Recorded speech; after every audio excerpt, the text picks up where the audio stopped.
دوسری بات آپ کو یہ سمجھانی ہے کہ آپ لوگوں میں سے کچھ مزدوری کرتے ہیں، کچھ نوکری کرتے ہیں۔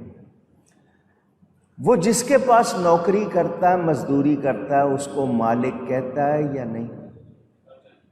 پوچھ رہا ہوں۔ روزی دینے والا اللہ ہے یا آپ کا وہ مالک ہے؟ مگر آپ کہتے ہیں جی میری روزی مجھے یہاں سے ملتی ہے، یہ میری روزی کی جگہ ہے، مجھے ان سے ملتا ہے، میں ان کا کہنا نہیں مانوں گا، میری روزی بند کر دیں گے۔ یہ جملے آپ کہتے ہیں یا نہیں؟ پوچھ رہا ہوں۔ تو پھر قرآن تو کہہ رہا ہے رزق تو اللہ کے پاس ڈھونڈو، آپ جا کے نوکری کے لیے، آپ مزدوری کے لیے، آپ تجارت کے لیے، آپ دوسروں کے کام کے لیے۔ تو رازق یہ نہیں ہے، رازق اللہ تعالی۔ یہ ذریعہ بنتے ہیں، واسطہ بنتے ہیں، وسیلہ۔ اللہ تعالیٰ چیک نہیں اتارتا کہ بینک سے جا کے پیسے لے لو۔ بیج ہے، بوتے ہیں، کھاد ڈالتے ہیں، پانی دیتے ہیں، اس فصل آتی ہے، اس کی حفاظت کرتے ہیں، اس کو کاٹتے ہیں، پھر اس میں سے چھٹائی ہوتی ہے، دانہ ملتا ہے، دانے کو پسواتے ہیں، پھر جا کے روٹی ملتی ہے۔ میں نے آپ کو بتایا تھا حیات الحیوان کتاب کا نام ہے، اس میں 360 ورکر کام کرتے ہیں، تب جا کے روٹی آپ کے سامنے آتی ہے۔ 360۔ اس میں فرشتے بھی، ہواؤں کے فرشتے، پانی کے فرشتے، زمین کے فرشتے، کتنے فرشتے ہیں، پھر آگے اور کتنے لوگ ہیں۔ تو یہ قدرت کا ایک قانون ہے، اس کو سمجھو۔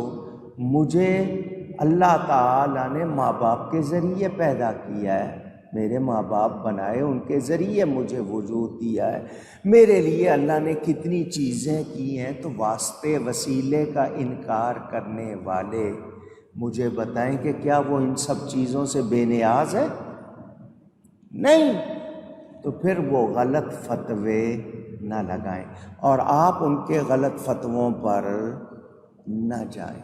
انہوں نے کھیل بنایا ہوا ہے، ان کو مسلمانوں کو لڑوانا پسند ہے، اور ہمیں مسلمانوں کو نبی کا غلام بنانا پسند ہے۔ ہم یہی چاہتے ہیں کہ لوگ اللہ کے پیارے بن جائیں، اور اللہ کے پیارے بننے کے لیے نبی کی غلامی ضروری ہے۔ بات اتنی آپ کو سمجھا دی۔ یہ جن کی پرستش کرتے ہو بت، اللہ فرماتا ہے یہ تمہارے رزق کے کفیل نہیں، مالک نہیں ہے۔ ان کے پاس جو تم کہتے ہو جی تمہاری روزی کے یہ مالک ہیں، تو ایسی کوئی بات نہیں۔ بند لکڑی، بند پتھر میں بھی اگر کیڑا ہو، اس کو رزق کون پہنچاتا ہے؟ اونچی۔ کہاں جائیں گے یہ لوگ؟ کیا کریں گے یہ لوگ؟ بادل آئے ہوئے ہیں، پانی سے بھرے ہوئے ہیں، برس نہیں رہے، کوئی برسا سکتا ہے اللہ نہ چاہے تو؟ اور نہیں ہے اللہ اچانک لائے اور برسا دے، کوئی روک سکتا ہے؟ تو اللہ تعالی ذاتی طور پر کمال والا ہے، تمام رزق اللہ کے ہاں ہے، وہ ہر ایک کو ہر جگہ رزق پہنچانے پر قدرت رکھتا ہے۔ تو اسی ایک اللہ ہی کی عبادت کرنی ہے، اسی کی نعمتوں کا شکر کرنا ہے، اور نعمت کے ساتھ شکر کو کیوں ذکر کیا گیا کہ جب شکر کرتے ہیں نعمت میں اضافہ ہوتا ہے، جو شکایت کرتے ہیں ان کے ہاں اضافہ، اور ہم میں سے زیادہ تر لوگ شکایت کرتے ہیں، شکر جی یہ نہیں ہے، وہ نہیں ہے، تو جو کچھ ہے اس کے بارے میں کیا کہتے ہو؟ ایک بندہ، میں پھر کہہ رہا ہوں سنائی ہوئی ہے بات، صدا لگا رہا تھا، صدا لگاتے لگاتے کہہ رہا تھا میں کنگال ہوں، میرے پاس کچھ نہیں ہے۔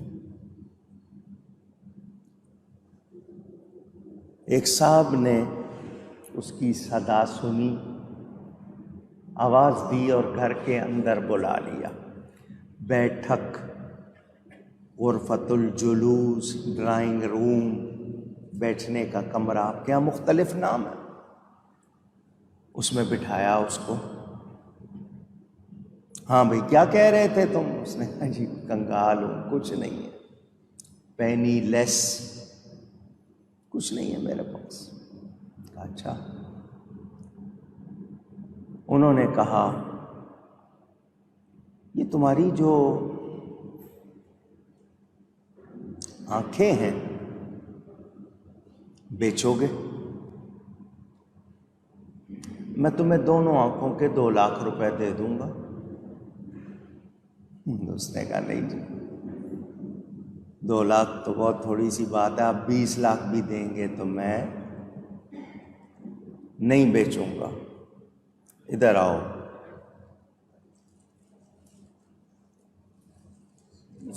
مہربانی، کہ میں قیمت بڑھا دیتا ہوں؟ اس نے کہا نہیں، ایک ہاتھ دے دو، اتنے دوں گا۔ لاکھوں کروڑوں کی قیمت لگا دی، آنکھوں کی، ناک کی، کان کی، زبان کی، ہاتھوں کی، ٹانگوں کی، کروڑوں قیمت لگا دی۔ اس نے کہا جی میں بے وقوف نہیں ہوں، میں نہیں دوں گا۔ اس بندے نے کہا میں نے تجھ کو جو یہ قیمت لگا کے سنائی ہے، کیوں سنائی ہے؟ تو نے توجہ دی؟ میں نے تیری آواز سنی کہ تو کنگال ہے، تیرے پاس کچھ بھی نہیں ہے، کوڑی بھی نہیں ہے، یہ کروڑوں کا وجود لے کے پھر رہا ہے، پھر شکر نہیں کر رہا؟ میں کروڑوں کی قیمت لگا رہا ہوں، تو راضی نہیں، اور پھر کہہ رہا ہے میرے پاس کچھ نہیں ہے۔ ایک شخص ہے بڑا ذہین ہے، قابل ہے، اس کی ذہانت بہت اعلیٰ، پیسے نہیں ہیں اس کے پاس، جائیداد نہیں ہے، ذہانت بہت ہے۔ وہ کہے جی میرے پاس کچھ نہیں، تو لوگ کہیں گے دوسروں کے پاس پیسہ ہے، اتنے ذہین نہیں، تجھے اللہ نے اتنی ذہانت دی ہے، شکر کر۔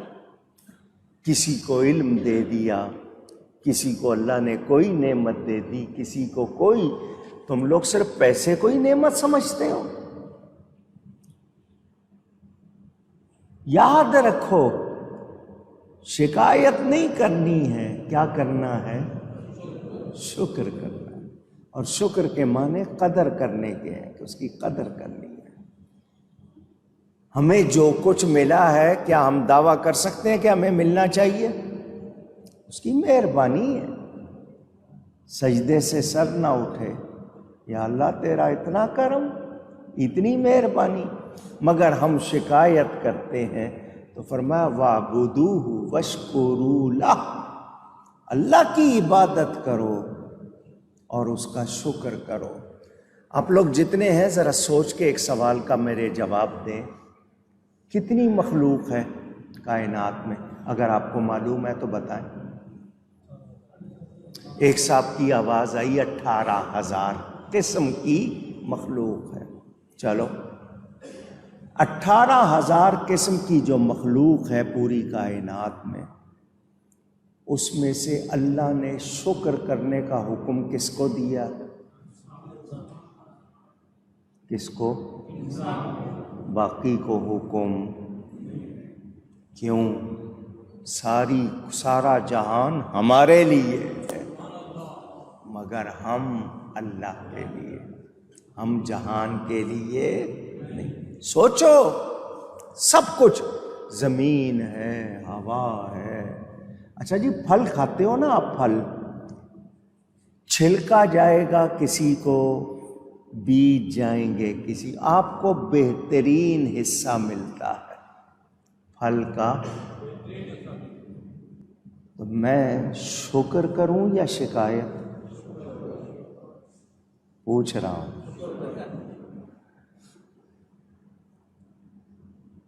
کتنی چیزیں ہیں کائنات میں، آپ پرواہ نہیں کرتے، ان کی کوئی اہمیت نہیں.